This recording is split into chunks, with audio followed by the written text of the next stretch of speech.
Hello সবাইকে, আমি প্রিয়া। আমার আরও একটি ব্লগে তোমাদেরকে স্বাগত। তো ছেলে তো স্কুলে চলে গেছে, আমি স্নান পুজো সেরে এসে আবার রান্নায় এসেছি।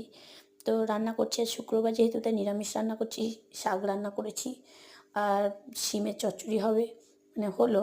আর বাঁধাকপি সবজি দিয়ে ডাল বলতে ফুলকপি আর পেঁপে ছিল, আর ধনেপাতা ছিল, তো সেটা দিয়ে ডাল হবে। আর টমেটো চাটনি হবে, আর 3টে আমড়া ছিল সেটাকেও দিয়েছি। সেটাকে, আমড়াটা মোটা ছিল বলে সেটাকে চটকে নিয়েছি।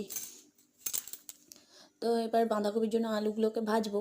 তো আমি একসাথে ফোড়ন দিয়ে আলুগুলোকে ভেজে নিই, ওটাতেই মশলা দিয়েছি। মশলা সেরকম কিছু দিইনি, ভালো লাগছে না, তাই একটু খালি আদা বাটা দিয়েছি, তাছাড়া কিছু দিইনি। তো ওটা দিয়ে কষাচ্ছি। বাঁধাকপিও হয়ে এসছে, নামাবো। এরপর ডালটা বসাবো, আলু সেদ্ধ করবো, পোস্ত বাটা ছিল ওটাও বাটবো। তো আমার ভিডিওগুলো দেখতে থাকো, আর কেমন লাগছে অবশ্যই আমাকে কমেন্টে জানিও।